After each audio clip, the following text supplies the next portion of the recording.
Continuando con las clases remotas de la universidad, en esta oportunidad vamos a hablar acerca de cómo se hace el cálculo del colector de un tanque de agua que abastece a un edificio.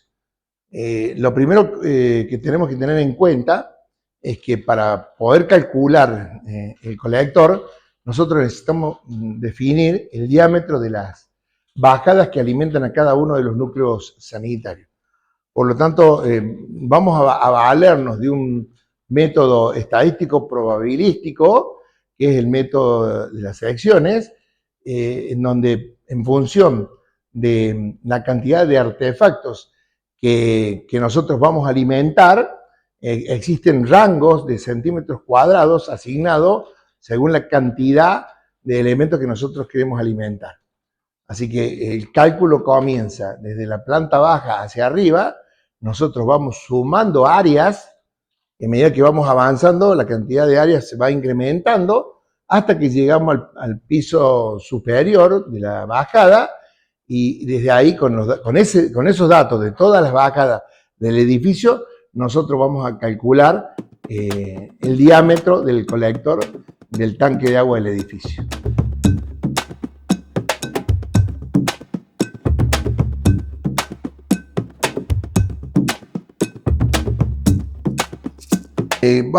Para decir que tenemos nosotros entonces, en esta oportunidad este colector cuenta con 16 bajadas de agua que alimentan tanto el agua fría como el agua caliente del complejo aguas abajo. Así que todas las bajadas que se han generado, según el cálculo de los consumos que tenemos abajo, nos ha dado de diámetro de 1 pulgada.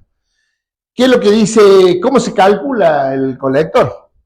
El colector se calcula de la siguiente manera. Se toma el área mayor de la bajada que corresponde, en este caso como son todas iguales, el cálculo nuestro va a ser, vamos a sacar una de las bajadas de 1 pulgada, la vamos a dejar afuera, que creo que el área de 1 pulgada anda en el orden de 5,60 centímetros cuadrados.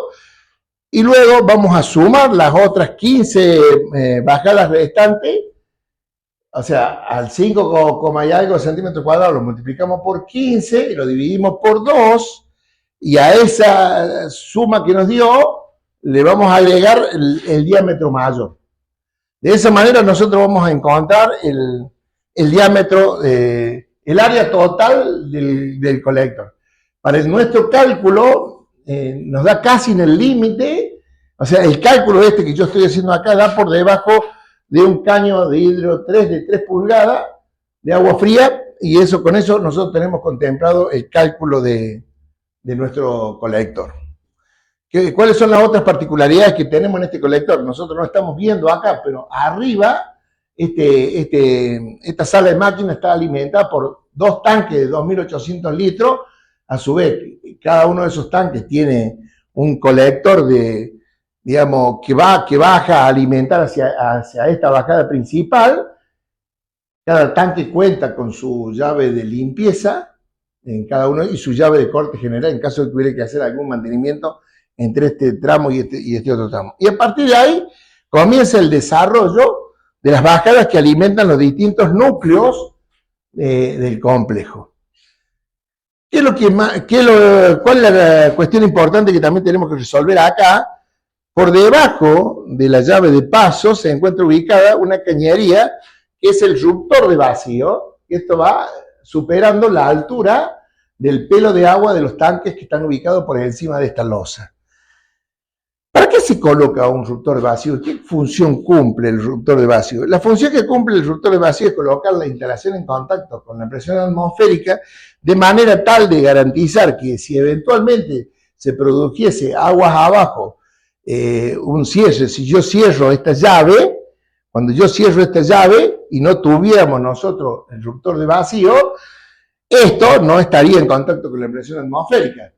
Y si por algún motivo alguien está usando en un piso superior un bidet y ese bidet queda con la ducha sumergida y alguien pisos abajo que comparte esa misma montante abre la canilla por decir algo de un lavatorio, la presión atmosférica va a actuar sobre el pelo de agua que está sobre el bidet, generando que el efecto de la presión atmosférica genera una succión y esa agua aparece dentro del lavatorio de los pisos bajos.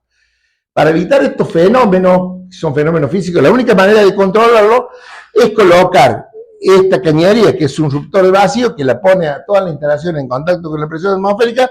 Entonces, si yo tengo cerrada esta llave, toda esta bajada está en contacto con la presión atmosférica y el fenómeno que yo acabo de describir no va a suceder. Entonces yo ahora abro nuevamente esto y ahí está totalmente ya con el ruptor de vacío activado. Esto, ¿cuándo se coloca y cómo se calcula? El ruptor de vacío se debe colocar en todas aquellas bajadas que alimentan artefactos peligrosos. ¿Qué es lo que es un artefacto peligroso según el Manual de Obras Sanitarias de la Nación?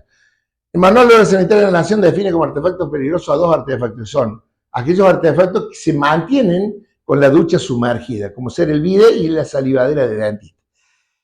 De un tiempo a esta parte del adelanto tecnológico que han tenido los dentistas, ya no tienen ellos la ducha sumergida.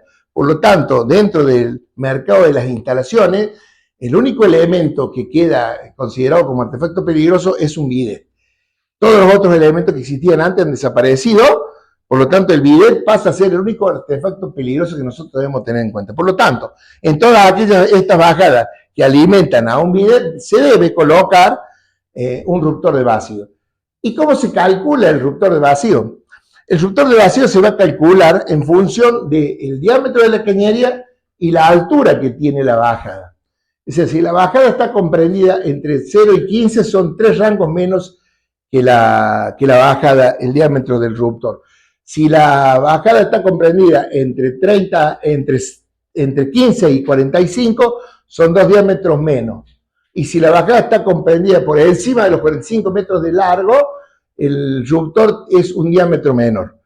En este caso, por una cuestión de coquetería y de diseño, hemos realizado todas exactamente iguales, a los efectos de dejar bonito el lugar, pero incluso hasta con un diámetro menor a esto, media pulgada, se podría haber realizado, por una cuestión de estética lo dejaron todo exactamente igual, para que quede prolijo. Bueno, este es un poco el desarrollo de la instalación de lo que sería el colector, del funcionamiento del agua de un edificio. Esto es todo lo que teníamos para mostrar en este módulo. Esperemos que la información que les hayamos dado sirva. Nos vemos en otro momento. Éxitos.